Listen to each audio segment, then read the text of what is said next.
사랑하는 여러분, 부활절 아침입니다. 예배로 영광 돌리게 되어서 참으로 감사합니다. 이 시간 우리 찬양 드리겠습니다. 171장 찬송, 여러분 1절과 2절 찬송 드리겠습니다.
내 모든 삶의 길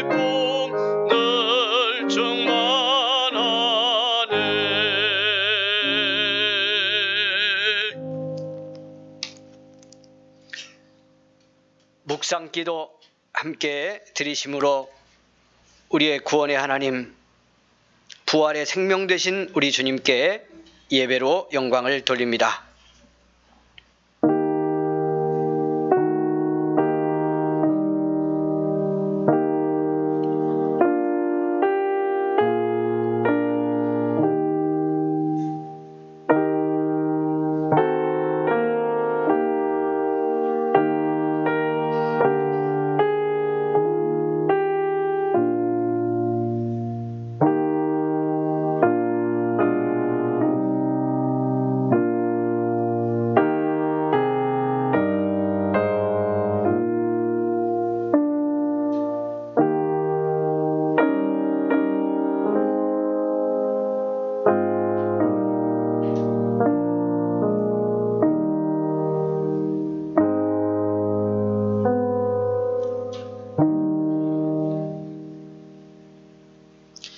사도신경으로 우리의 신앙을 함께 고백하겠습니다.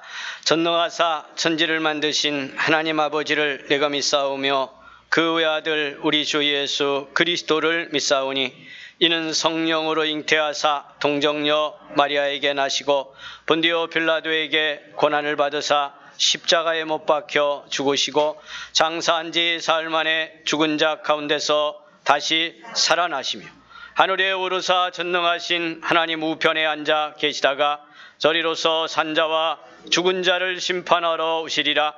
성령을 믿사오며 거룩한 공회와 성도가 서로 교통하는 것과 죄를 사하여 주시는 것과 몸이 다시 사는 것과 영원히 사는 것을 믿사옵나이다. 아멘. 3장 찬송 함께 드립니다. 찬송 3장입니다.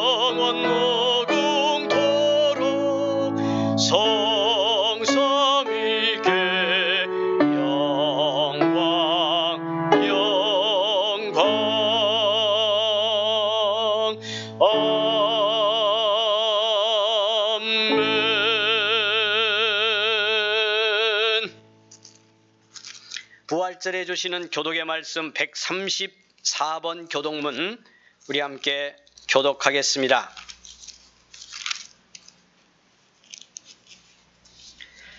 134번 교독문 주신 말씀 우리 함께 교독하겠습니다. 내가 받은 것을 먼저 너희에게 전하였노니 이는 성경대로 그리스도께서 우리 죄를 위하여 죽으시고 다시 살아나사 게바에게 보이시고 후에 12 제자에게와 그 후에 500여 형제에게 일시에 보이셨나니 그 중에 지금까지 대다수는 살아있고 어떤 사람은 잠들었으며 그 후에 야고보에게 보이셨으며 그 후에 모든 사도에게와 맨 나중에 만삭되지 못하여 난 자 같은 내게도 보이셨느니라. 그리스도께서 만일 다시 살아나지 못하셨으면 우리가 전파하는 것도 헛것이요 또 너희 믿음도 헛것이며 만일 그리스도 안에서 우리가 바라는 것이 다만 이 세상의 삶뿐이면 모든 사람 가운데 우리가 더욱 불쌍한 자이리라. 그러나 이제 그리스도께서 죽은 자 가운데서 다시 살아나사 잠자는 자들의 첫 열매가 되셨도다. 아멘. 161장 찬송, 사랑하는 여러분 1절만 드리겠습니다.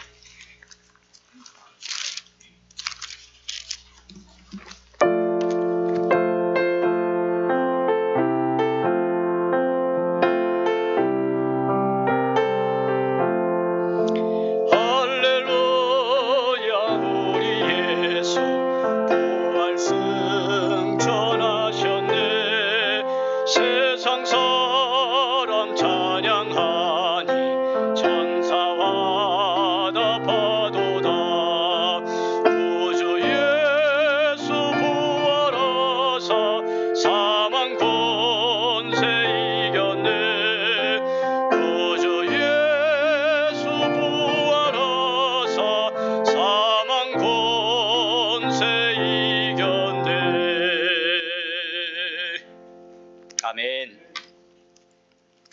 여러분 이 시간에 우리 함께 기도 드립니다. 오늘은 김효선 목사님 기도 드리겠습니다.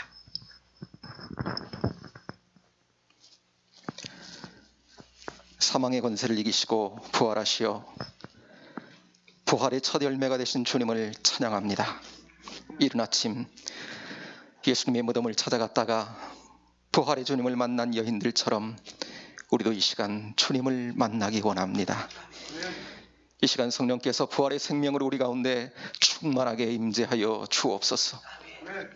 주님, 부활의 주님을 믿는다 하면서도 어둠의 권세를 이기지 못하고 죄 가운데 행하며 성령님의 마음을 근심하게 했던 저희를 용서하여 주옵소서. 이 시간 주님께서 연약한 우리를 붙들어 주셔서 우리의 심령이 모든 불신앙과 의심을 떨쳐버리고 부활의 생명으로 새로워지게 하옵소서.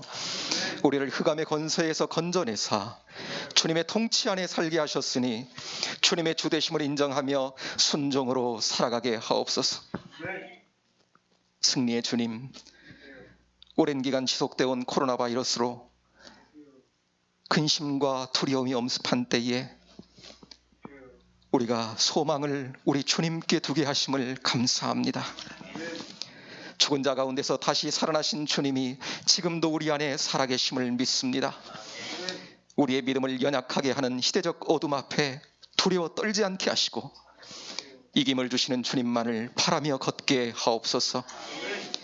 환경과 상황에 고정된 우리의 눈을 들어 생명의 주님을 바라보게 하옵소서. 세상이 가져다주는 두려움과 절망 앞에 담대하게 하시고 부활하신 주님이 우리 가운데 살아계심을 잊지 않고 염려는 맡기며 믿음으로 응대하며 살아가게 하옵소서. 이 시간 부활의 복된 소식을 대언하시기 위해 세우신 목사님을 성령께서 친히 붙들어 주시고 권세 있는 말씀으로 저희 온 심령을 채워 주옵소서. 부활하신 주님은 두려움 가운데 있던 제자들에게 너희에게 평안이 있을지어다 선포해 주셨습니다. 이 시간 사랑하시는 목사님을 통해 주시는 말씀에 우리의 심령이 주님의 평강평화로 회복되는 은혜가 있게 하옵소서. 어려운 시대 저희 가운데 물질의 문제로 힘겨워하는 성들이 있습니까? 남몰래 홀로 끌어안은 문제들로 고통당하는 성도들이 있습니까? 주여 도와주시고 열어 주옵소서. 회복시켜 주옵소서. 질병으로 고통 속에 있는 성도들도 있사오니 주의 능력의 손을 얹어 고쳐 주옵소서. 사방이 막힌 문제라 할지라도 오히로부터 하늘문을 열어 풀어주실 줄로 믿사오니 언제나 주님만을 바라보며 걷게 하옵소서.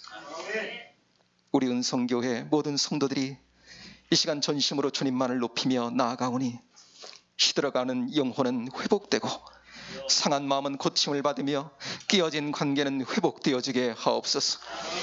에스겔 골짜기에 마른 뼈들에게 생기를 불어넣어 하나님의 군대를 일으켰듯이 우리의 영혼이 주님 주시는 생기로 주시는 용기와 희망으로 다시금 일어나 세상에 등불되어 나아가는 복된 시간 되게 하옵소서. 오늘도 예배를 섬기며 주의 일을 위해 수종드는 모든 사역자들에게 하늘의 신령한 복과 은혜로 채워 주옵소서. 우리 인생에 있어 노래할 이유가 되시며 부활의 산 소망이 되시는 우리 구주 예수님의 이름으로 기도드리옵나이다. 아멘.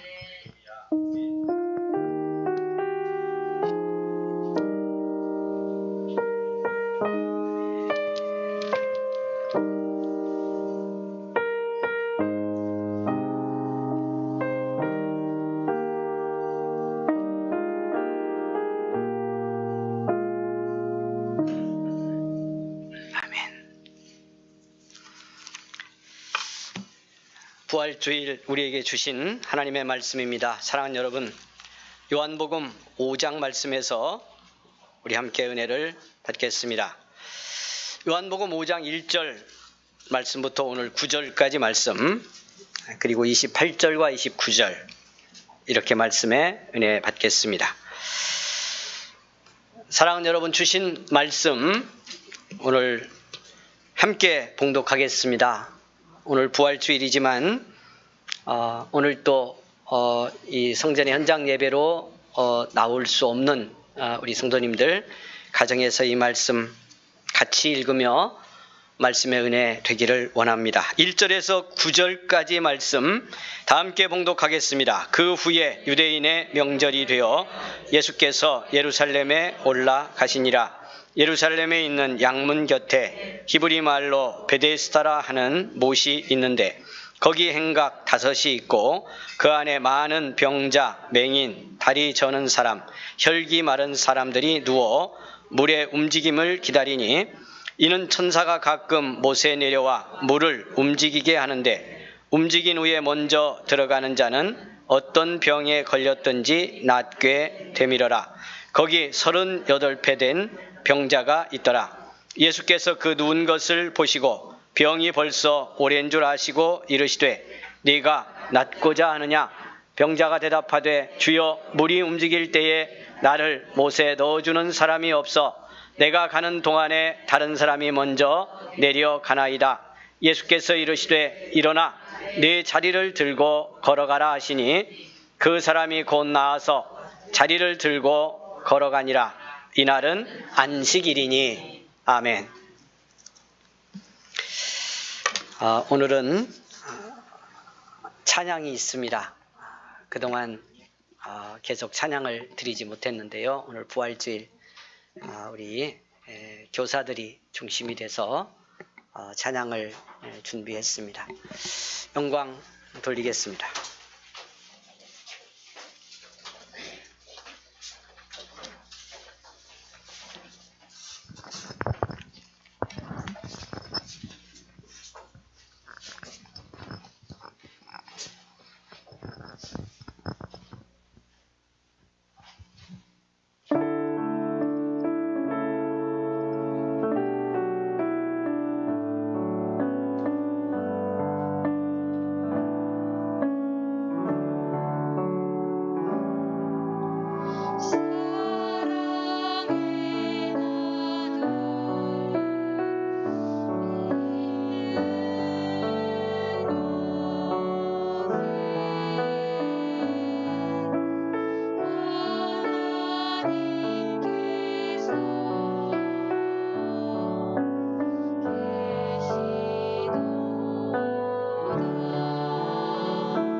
할렐루야. 감사합니다. 이렇게 참 오랜만에 우리가 찬양을 예배 중에 부릅니다마는 특별하게 찬양을 구별해 드리게 돼서 감사하고 하나님 기뻐하실 줄 믿습니다. 여러분 참 어렵고 힘든 시기를 우리가 지난 1년 보냈고 또 올해도 이렇게 힘든 과정을 보내고 있습니다. 그런 중에 맞이한 부활주일, 여러 가지 안타까운 모습들은 있지만 그러나 이런 어려움 속에서 드리는 주일의 예배이기 때문에 더 감사하고 더 감격적인 것 같습니다. 여러분 큰 은혜가 이 부활주일에 함께 있기를 원하면서 오늘 주신 말씀에 우리 함께 은혜 받겠습니다. 우리는 지금 요한이 증언하는 말씀을 함께 따라가면서 예수님을 만나고 있습니다. 얼마나 주님께서 한 생명을 살리기를 원하는지 그 간절한 주님의 마음 또 주님의 사랑을 우리 함께 경험하며 말씀의 은혜를 나누고 있습니다. 주님은 그 존재 전체가 완전한 생명이고 영원한 구원이십니다. 그 존재 전체가 하나님의 나라입니다. 예수님은 이 땅에 계시는 동안에도 지금도 그 생명, 그 하나님의 나라로 우리를 초청하시고요. 우리에게 그 생명을 주셔서 우리를 살리기 원하고 계십니다. 여러분 질병의 이 고단한 현실을 우리가 겪고 있습니다마는 이 질병만이 아니고도 우리의 삶, 이 시대 속에는 우리를 살리는 생명이 아니고 죽음과 어둠으로 묶어가려는 많은 그런 영적인 세력과 또 죄의 영향력이 우리를 위협하는 그런 상황 속에서 우리가 살아가고 있습니다. 여러분 이 속에서 어떻게 우리가 예수님을 생명으로 만날 수 있을까? 예수님의 그 살리기를 원하는 구원의 능력, 이 천국의 은혜가 내 삶이 되고 내 인생 속에서 오늘 실제가 되어 이런 삶의 현장 속에서도 이 그리스도의 생명으로 충만한 믿음의 능력을 가지고 세상을 승리할 수 있을까?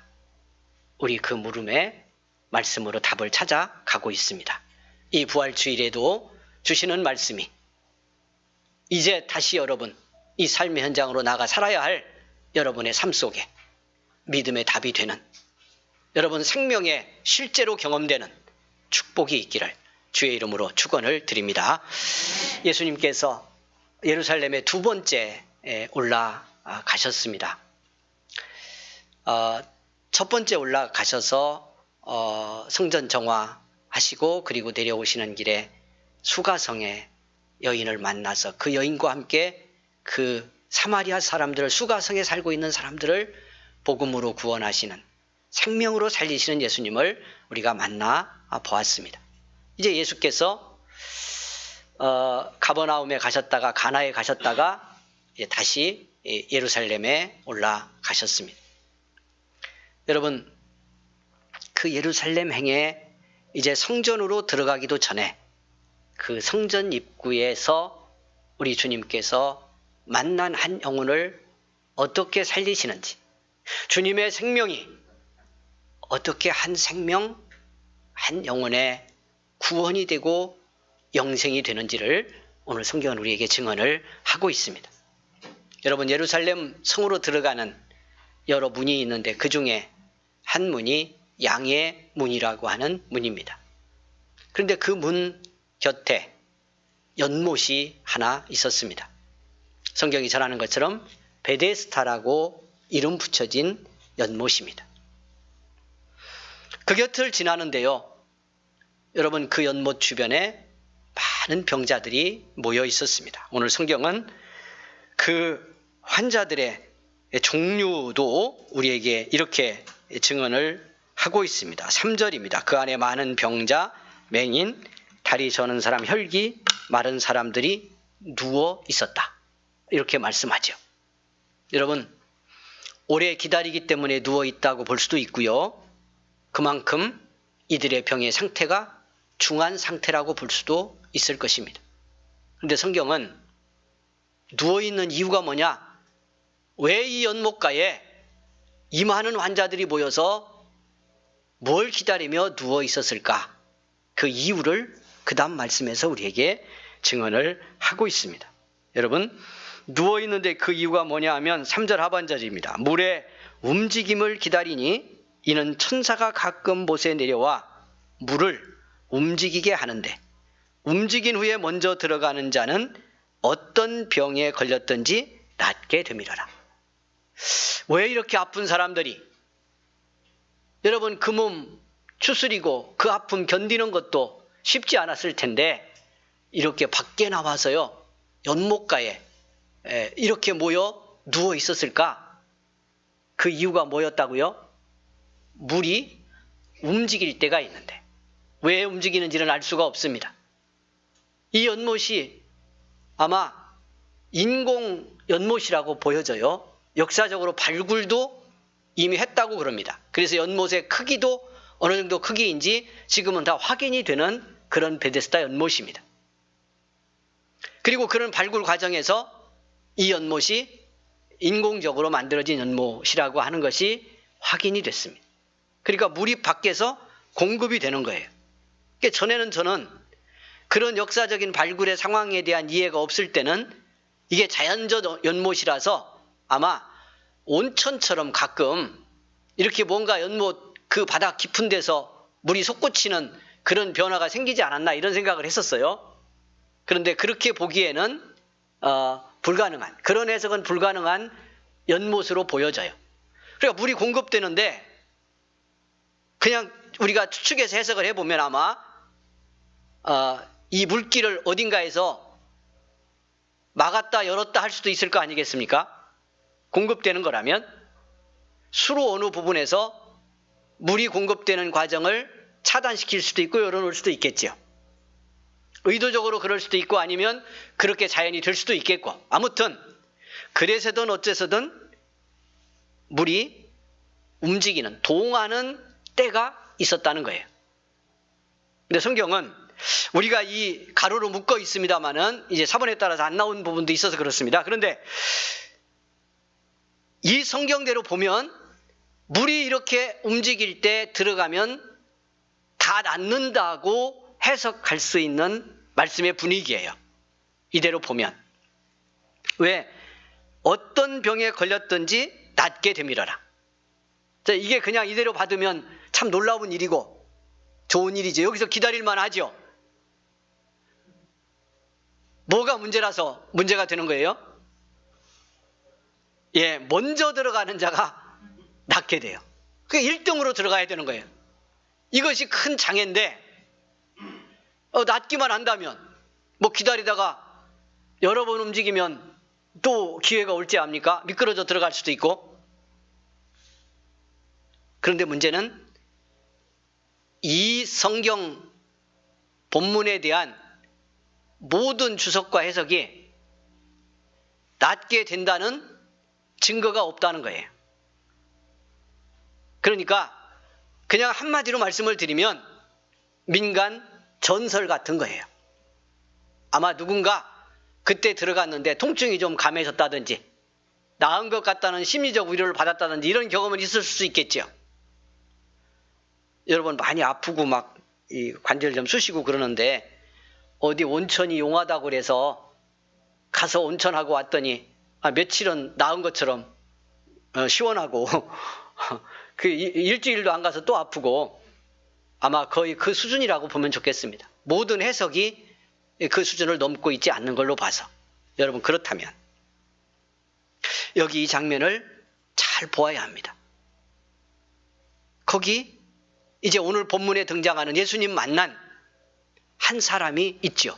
이 많은 사람들 중에 38년이나 병을 앓고 있던 사람 누워 있었습니다.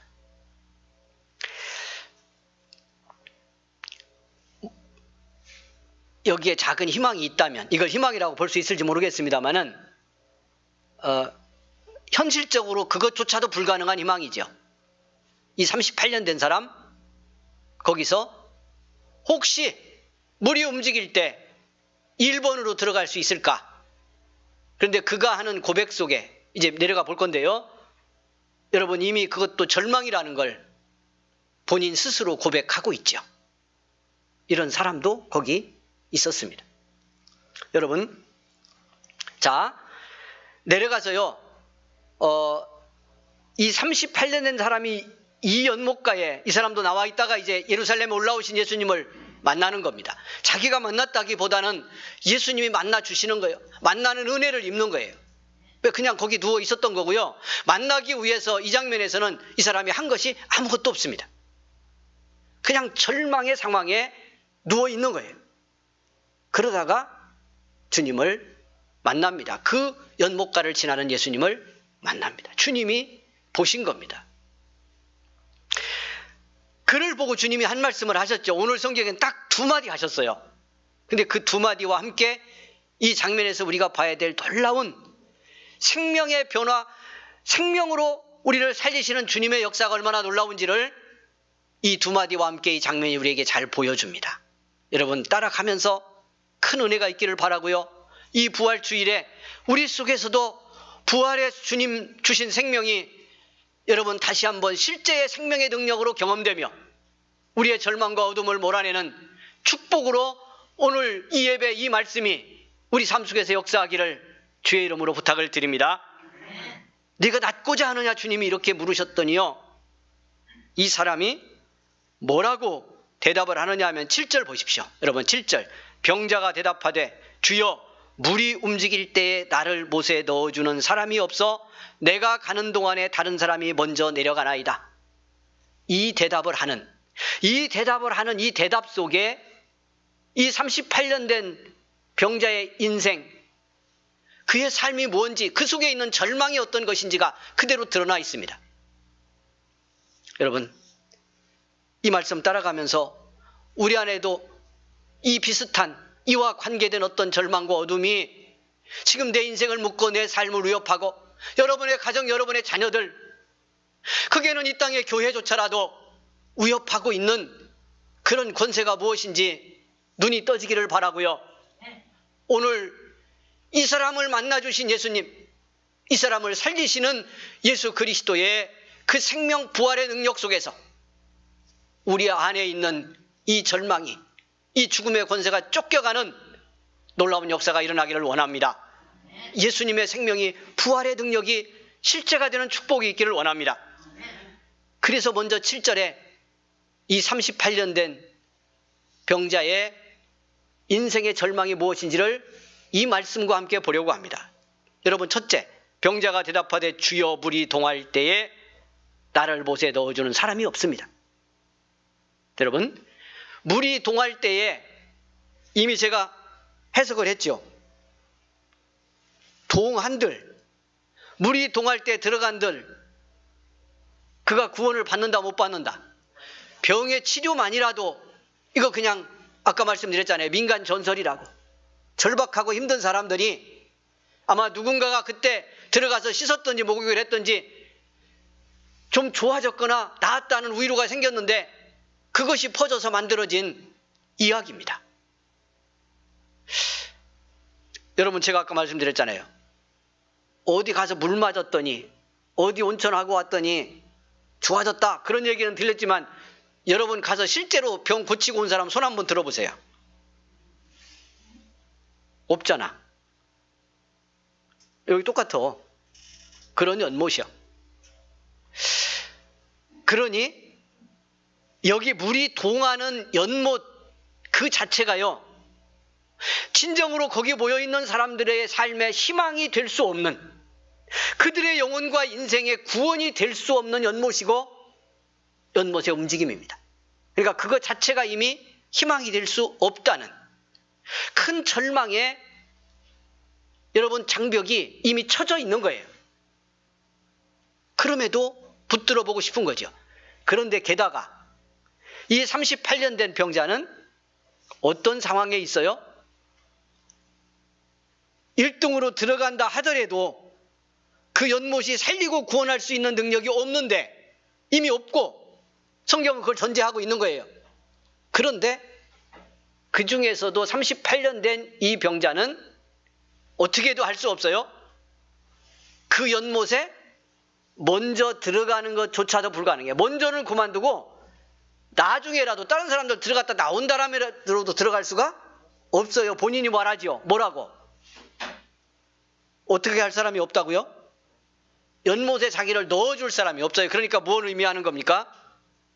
이들 중 상당수가 그랬다고 보여지지만 이 38년 된 사람은 더 그런 거죠.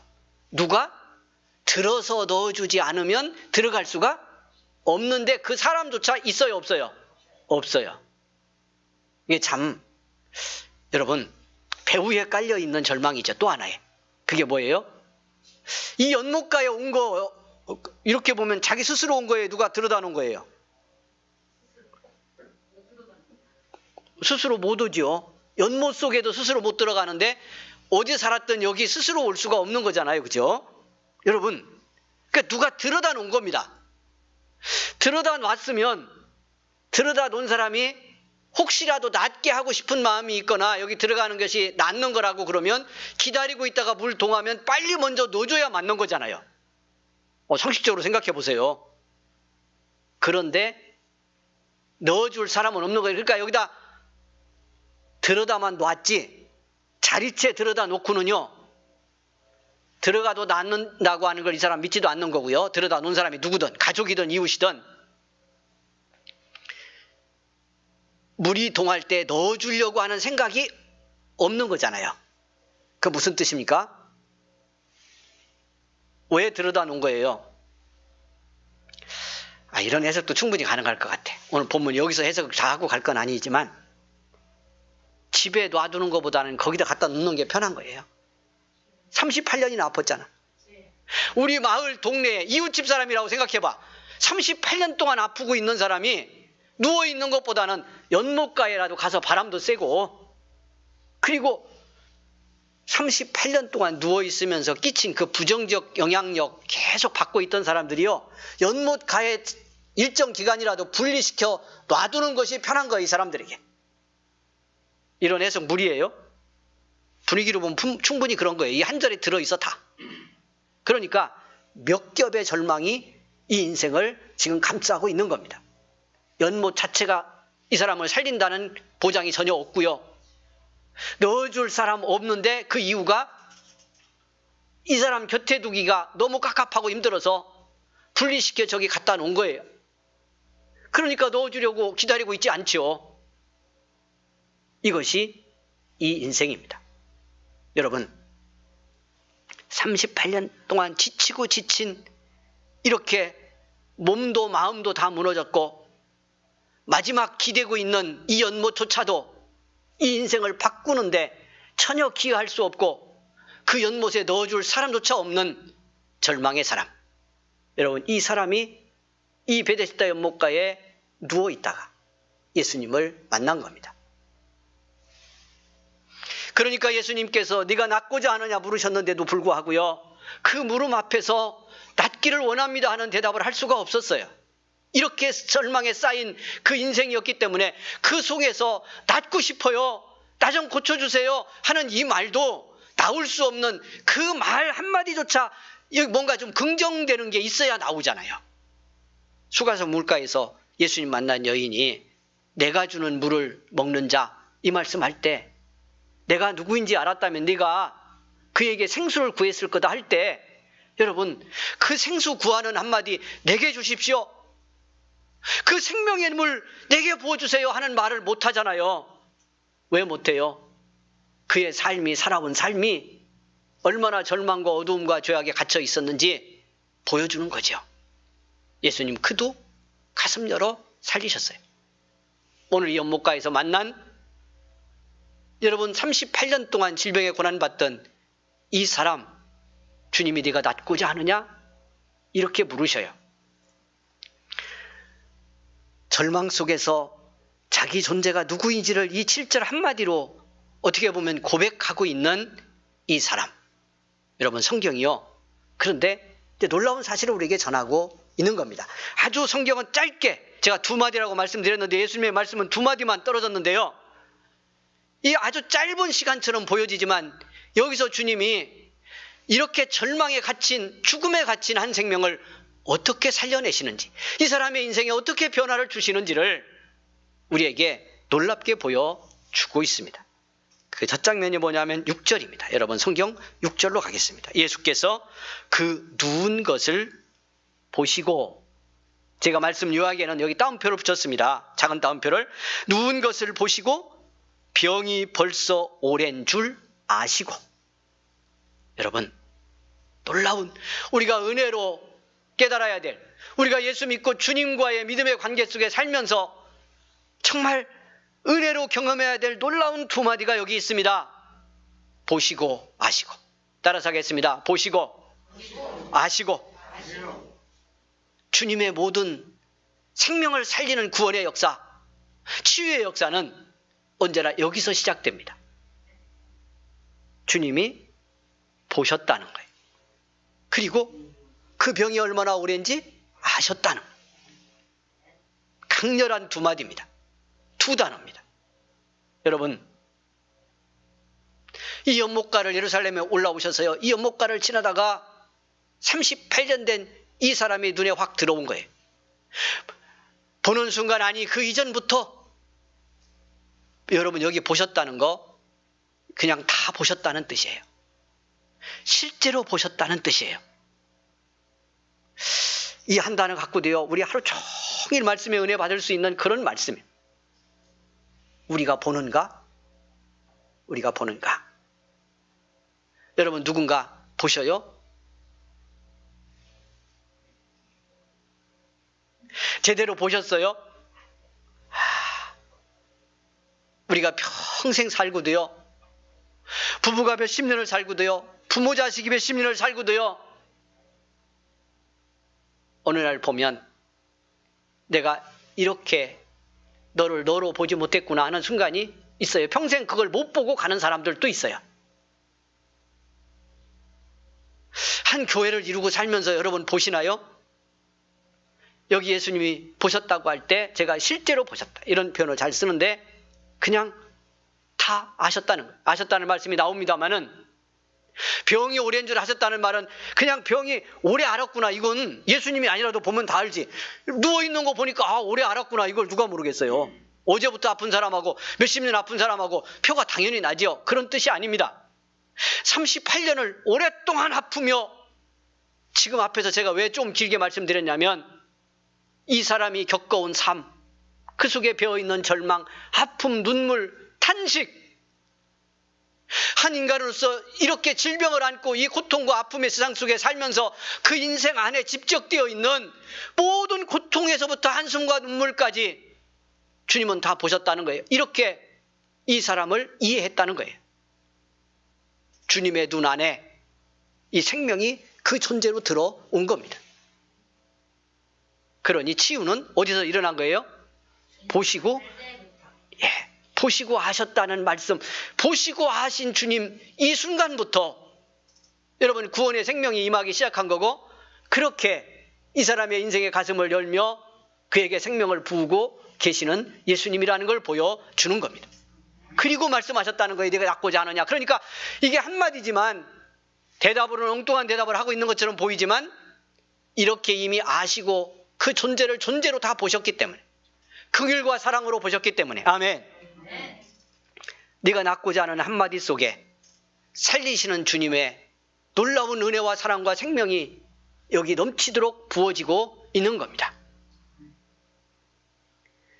물이 동할 때 넣어줄 사람이 없습니다. 그래서 못 들어갑니다. 나는 나을 가망성이 없습니다. 이 고백을 하기를 원했고 성경이 이 한 절을 또 선명하게 우리에게 전하는 건요. 이걸 통해서 이 한마디지만 38년 동안 여러분 누구하고 대화는 제대로 됐겠어요? 이렇게 아프면서.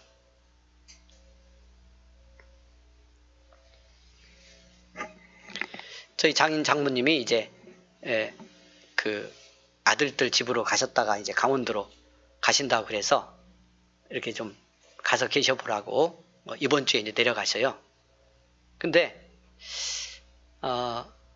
이게 참 모시는 게 쉽지가 않더라고. 다른 게 쉽지가 않은 게 아니고 그냥 사는 것으로는 문제가 없어요. 어려울 때 병원도 가신다든지 뭐 이거 다 하면 다 할 수 있는 일인데 아픈 두 분이 계속 그렇게 누워있고 주무시고 그러니까요. 이렇게 한두 달 지나니까 대화거리가 없어요. 뭐라고 얘기해야 될지 그 상황이 다 똑같고 그 모습인데 나아지셨냐고 계속 물어볼 수도 없고 밥맛은 좋으냐고 물어볼 수도 없고 대화가 몇 가지인데 이 대화를 그냥 계속 할 수가 없는 거예요.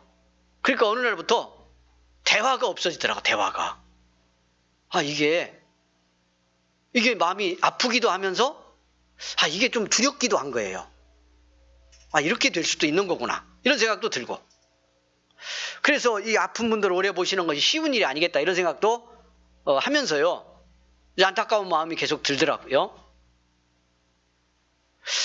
저녁 밤 같은 때는 제가 어떤 데 늦게 이렇게 좀 잘 때 밤중에 이제 초저녁에 주무시고 밤중에 깨서 계셔요. 그 의자에 이렇게 장모님이 앉아 있는데 뭐 12시, 1시 이렇게 됐는데 제가 가서 왜 잠 안 주무시냐고 물어볼 수도 없고 그리고 그 시간에 깨가지고 이제 또 뭐 좀 배가 고프면 또 뭘 잡수고 계셔. 어떻게 보면 당신 몰래 드시는 거야. 저 모르게 드시는데 제가 나와서 거실 나왔다가 들켰네. 뭐 드시냐고 물어볼 수도 없고 그래서 제가 못 본 채 하고 얼른 지나가. 그러니까 이게요 참 어렵다니까. 내가 낫고자 하느냐 보시고 아시고 주님이 부르셨을 때요. 여러분 이 7절 말씀을 듣기를 원했던 거예요. 나는 이렇게 아픈 사람입니다. 나는 이렇게 절망적인 상황에 있습니다. 물이 동할 때 들어가고 싶은데 이거 들어간다 한들 낫는 보장도 없는 건데 말씀드렸잖아요. 여기 넣어줄 사람도 없는 것이 내 인생입니다. 그런데 낫고자 하느냐 하는 말이 제게는 해당이 없는 것 같아요. 이게 납니다. 그런 자기 존재의 절망적 자기 상황에 대한 고백이 여기 담겨있는 이렇게 마음을 열고요. 그 존재를 드러내게 만들고 계시는 거예요. 여러분 그래서 짧지만 여기에 놀라운 생명회복의 치유의 역사가 어떻게 일어나는지가 드러나고 있다는 것입니다. 그를 향해서 주님이 이제 우리가 은혜 받아야 될 마지막 말씀을 하십니다.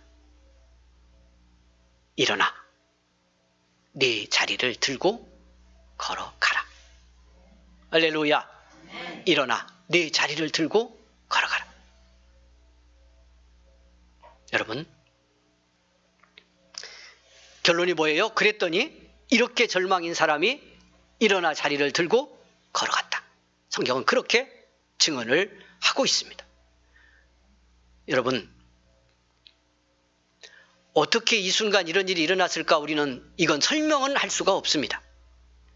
살리시는 주님이 생명이신 주님의 역사가 일어난 겁니다. 그런데 성경이 우리에게 전하는 중요한 사실이 있습니다. 그것이 뭐냐면 여기 일어나라 하는 이 주님의 말씀의 첫 단어, 놀랍게도 성경은요 이 단어를 그냥 앉거나 누워있던 사람이 그 자리에서 일어나라는 단어를 쓴 것이 아니고요, 부활하셨다고 할 때 부활해라고 하는 말을 사용할 때 쓰는 단어를 여기 썼어요. 여러분 그러니까 이렇게 바꿔도 된다는 뜻입니다. 너의 그 삶에서 절망으로 완전히 휩싸여서 죽음으로 가는 내 인생 부활해라. 너 그 자리에서 부활해. 지금까지 절망과 죽음을 상징했던 내 자리 털고 걷어서 일어나라. 다시는 그 자리에 주저앉을 이유가 없고 그 자리에 다시 누울 필요가 없다. 그 말로 바꿔도 문제가 없다는 거예요. 일어나라는 단어가 부활하라는 단어예요. 여러분, 왜 이 단어를 썼겠습니까? 일어나 네 자리를 들고 걸어가라는 이 말씀 속에요, 단지 병에서만 고침받아서 회복되라는 뜻만이 들어있는 게 아니라는 거예요. 그래서 일어나 걸어가라는 그 말씀도 지속적으로 지금 내게 부어진 너를 살리는 이 하나님의 생명, 그리스도 예수의 하늘의 생명 안에서 네가 계속 살아가라, 그 뜻이에요. 다시 이 자리에 드러눕지 말고, 죽음의 옛자리로 돌아가지 말고, 오늘 나 만나서, 예수님 만나서 예수님을 통해 얻은 그 부활의 은혜, 생명의 은혜 속에 네 병도 고침받고 네 인생도 새로운 생명으로 바꿔져서 그 생명의 은혜를 계속 누리며 살아라. 그것이 일어나 네 자리를 들고 걸어가라는 주님의 말씀 속에 담겨 있다는 겁니다. 여러분, 그래서 성경이요, 이 사건이 있고 나서 오늘 우리가 읽은 본문 마지막에 말씀이 조금 애매하게 끝났잖아요. 뭐라고? 걸어갔는데 뭐라고 끝났어요? 이날이 안식일이니, 이렇게 끝났어. 그리고 이날이 안식일이라서 예수님이 이 사람을 고쳐서요, 자리 들고 걸어가게 한 것 때문에 안식일을 범한 거냐 아니냐 것, 이거 가지고 논쟁이 일어났어요. 문제가 된 거예요. 자, 안식일 논쟁에 대한 건 생략하고, 그런데 이 말씀의 끝부분에서 주님께서 당신이 현재로 우리의 구원이고 생명이시다, 현재의 심판이시다, 이미 요한복음 3장 해석할 때 우리 같이 은혜 받았었잖아요. 그 말씀을 하시고 나서 그 단락 끝에 오늘 본문으로 삼은 두 번째 본문의 말씀을 하셨어요. 여러분, 그 본문으로 여러분 옆에 있으니까 가서 한번 보겠습니다. 이 말씀의 흐름이 그냥 흐르고 있는 것이 아니라는 걸 성경이 보여주고 있기 때문에 그렇습니다. 여러분, 몇 절로 가느냐 하면 28절, 29절 말씀으로 가볼까요?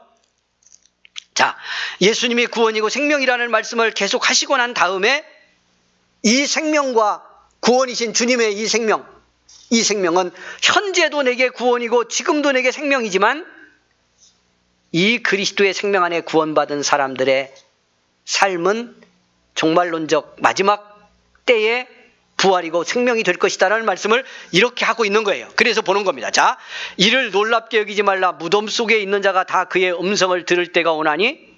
29절 같이 읽어볼까요, 여러분? 선한 일을 행한 자는 생명의 부활로, 악한 일을 행한 자는 심판의 부활로 나오리라. 선한 일, 악한 일로 말씀하고 있지만 예수 그리스도가 그 기준이죠. 여러분, 그러니 자, 이제 보십시오.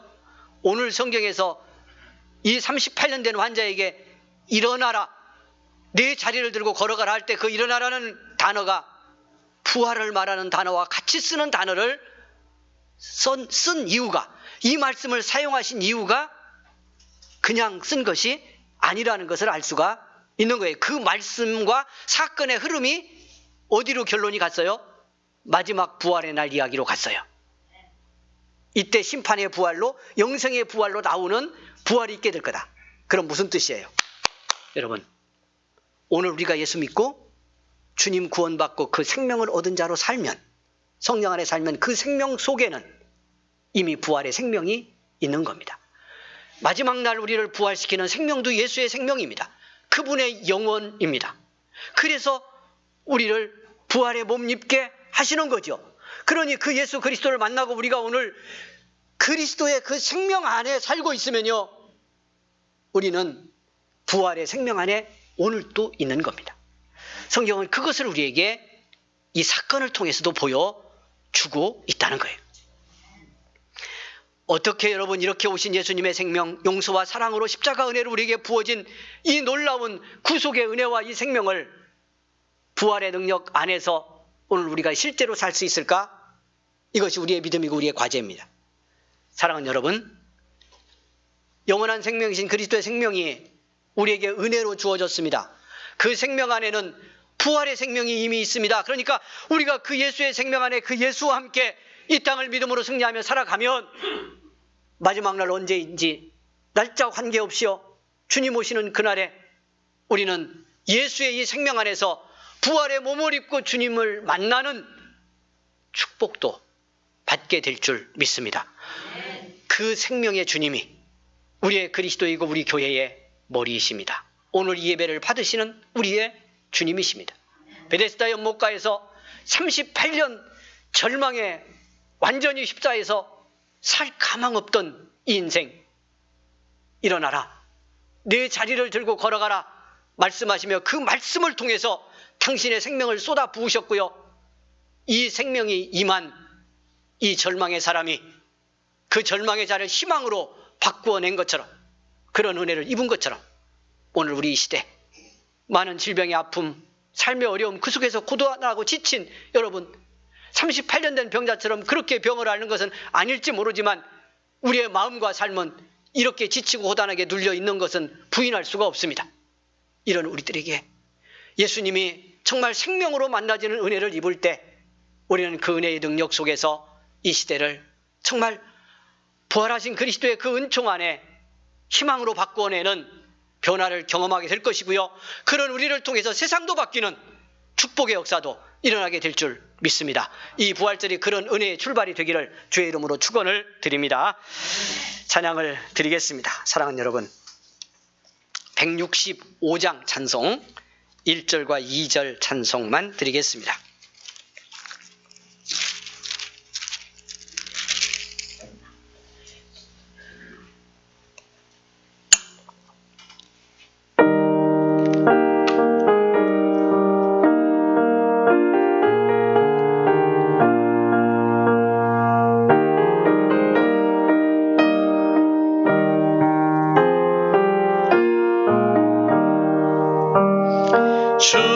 주님께 영광, 다시 사신 주,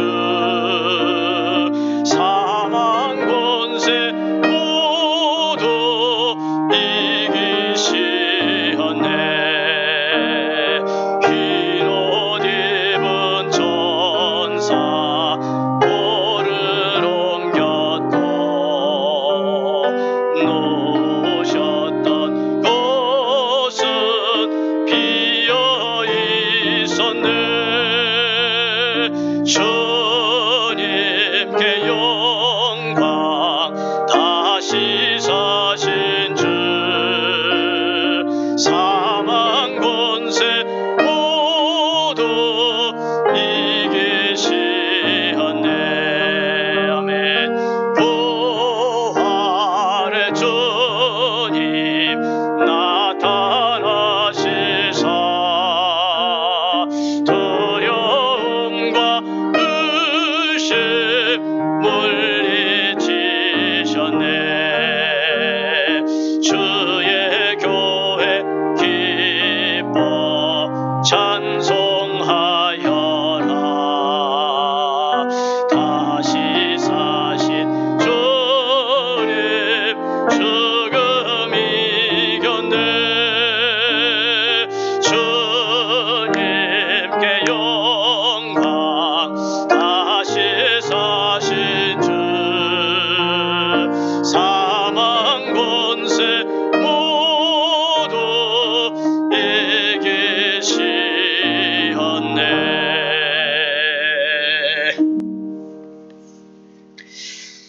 여러분, 잠시만 우리 합심 기도하실까요? 오늘 부활주일입니다.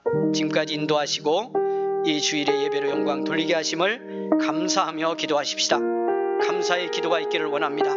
우리의 구원이 되시고 영원한 생명 부활되신 우리 주님, 마지막 날 부활의 몸 입고 주님 만날 수 있는 소망 주신 것 감사하고, 그 믿음으로 이 죽음의 어둠의 현실을 이길 수 있게 하신 것 감사하며 여러분 고백하며 기도할 수 있기를 원합니다. 무엇보다도 오늘 말씀 나눈 것처럼 우리에게 이렇게 생명의 완전한 은혜로 임하셨으니 그 주님의 은혜, 부활의 능력, 생명의 권세로 이 땅을 승리하게 하옵소서. 믿음 더하여 달라고 기도하는 이 시간 되기 원합니다. 상하고 아프고 지치고 힘든 곳에 믿음으로 오른손 얹기를 원합니다. 우리 같이 합심해 기도하겠습니다. 하나님 은혜를 감사합니다. 부활주일 예배를 주 앞에 함께 드리게 하시니 감사하고 또한 감사합니다. 하나님, 어려움 속에서 드리는 예배입니다. 하나님께서 긍휼을 베푸시고 우리를 감동하여 인도하셨으니 영광을 받으시옵소서. 무엇보다도 이 어둠의 시대에 하나님 우리에게 믿음을 더하여 주옵소서. 부활주일을 맞이하고 예배드리게 하심을 감사하는 우리 모두가 되기를 원합니다. 하나님께서 함께 하셔서 그리스도 예수를 통해 우리에게 주신 생명 하나님만 충만하게 경험하는 우리 모두가 되게 하옵소서. 성령이여 역사하여 주옵소서. 우리 모두를 감동하여 주옵소서. 주의 은혜로 우리를 입혀 주시옵소서. 아버지 하나님 축복하셔서 하나님 아버지 이 땅에 사는 날 동안 이 아버지 하나님의 우리의 삶의 현실이 아무리 고단하고 우리를 공격하는 권세가 어떻게 위협하든 예수 그리스도 안에 생명 안에 네가 있고 부활의 은혜가 네게 있음을 믿고 부활의 주님 따라 영생의 소망 안고 믿음 승리하는 우리 모두가 될 수 있도록 긍휼을 베풀어 주시기를 원합니다. 성령님 역사하여 주시기를 원합니다. 은총과 사랑으로 우리를 입혀 주시기를 원합니다. 거룩한 사랑의 품에 우리를 안아 주시옵소서. 감사합니다. 하나님 은혜 베푸시니 감사합니다. 영광 받으시니 감사합니다. 하나님의 은혜 감사합니다. 부활주일 맞기까지 사랑으로 인도하시고 우리 사랑하는 성도들의 믿음을 지켜주시고 이날 예배로 영광 돌리게 하심을 감사합니다. 주님 은혜 감사하며 예물을 구별해 드렸습니다. 10의 1을 드리고 감사 예물 주정헌금 약속한 금 드리고 부활주일 감사하여 드립니다. 하나님 받아주시고 축복하여 주옵소서. 하나님의 선하고 귀한 뜻 이루는 데 쓰여지게 하시고 감사로 드린 손길마다 축복하시며 여기 담긴 기도의 소원 받아주시고 응답하시고 아프고 상한 마음 위로하시며 고쳐주시기를 원합니다. 이제 또 나가 감당해야 될 삶의 현장을 주님이 지켜주시고 동행하시고 어려움 속에서도 우리와 함께 하시는 주님, 나의 영원한 생명 되시고 부활되신 주님, 그 은혜의 능력 안에서 감당하는 삶의 현장도 승리하게 하옵소서. 죽음과 죄의 권세 분별하게 하시고 배후에서 역사하는 악한 영들의 세력을 잘 분별하며 오직 예수 이름으로 승리하는 우리 성도들의 걸음걸음 삶의 현장 되게 하여 주옵소서. 힘들고 아픈 곳에 손 얹었습니다. 능력에 손 얹어주시니 감사합니다. 치료하여 주시니 감사합니다. 성령의 은혜로 다스려 주시니 감사합니다. 하늘의 평화로 넘치게 하시고 부활의 은혜와 희망으로 충만케 하옵소서. 섬기는 모든 손길의 은혜 베푸심을 감사하며 예수님의 이름으로 기도하옵나이다. 아멘.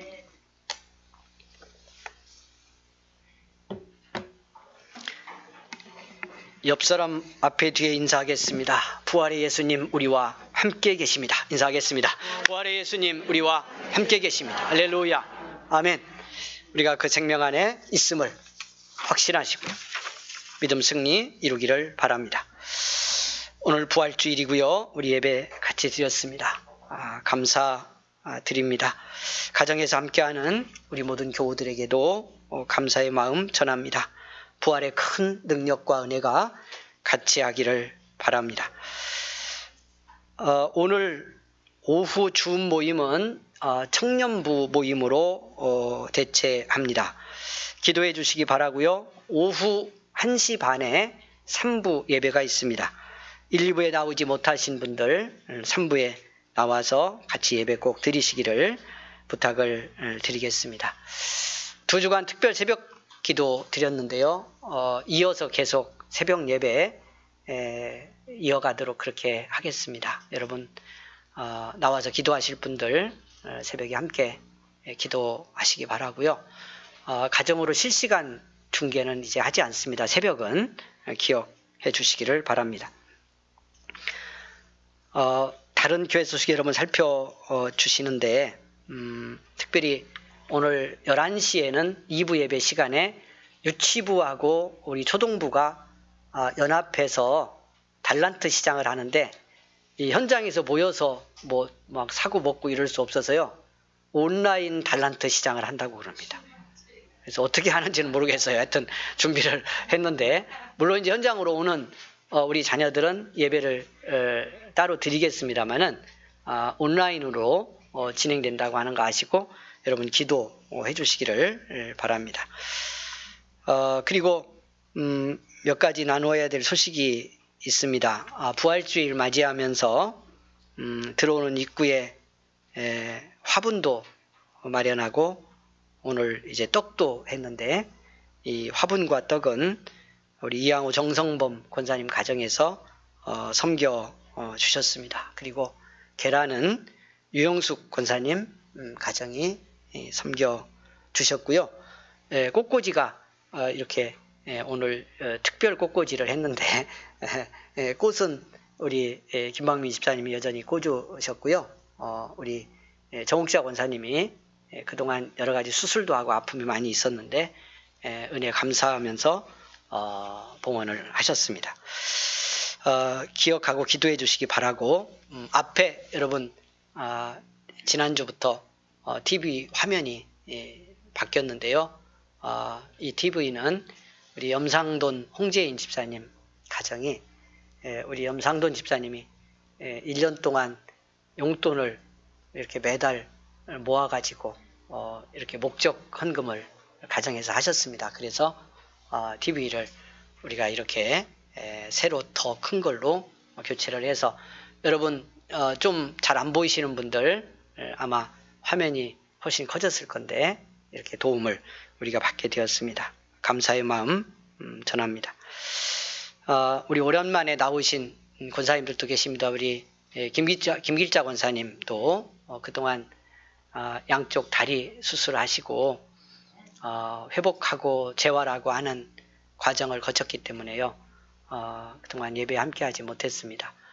정말 교회에 오셔서 낮이든 밤이든 기도하기를 원하셨고 또 그렇게 은혜 받으며 오셨던 우리 권사님인데 장시간 못 오시다가 오늘 이렇게 연장으로 예배드리러 나오셨고 우리 김복순 권사님 요양원에 가 계셨습니다. 거기 여러 가지 조건이 좋고 그래서 조금 힘들어 하시다가 가셨는데 지금 잠시 올라와서 오늘 부활주일 예배 드렸고요.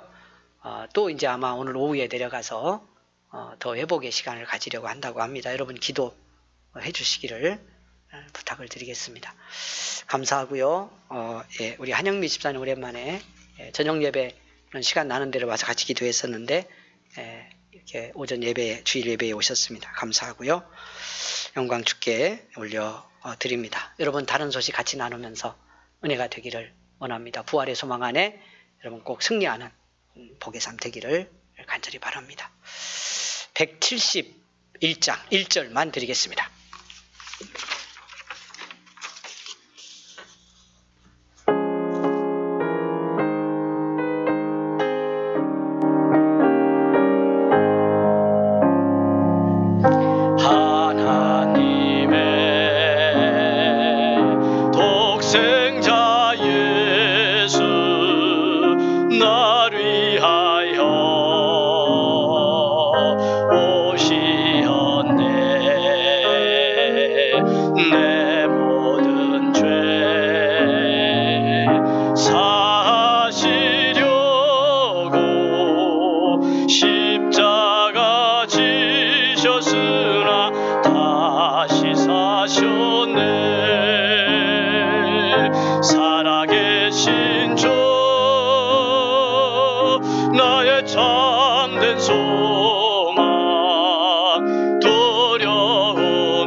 지금은 우리 구주 예수 그리스도의 은혜와 하나님의 사랑과 성령의 감동, 감화, 역사, 인도하심이 부활주일 예배 함께 드리며 주님의 생명 그 부활의 소망 안에서 이 어둠과 죽음의 힘이 역사하는 세상 속에서도 믿음 승리 이룰 것 믿고 감사함으로 나아가는 우리 모든 성도들 가는 길 위에 영원토록 함께 계시기를 간절히 축원하옵나이다.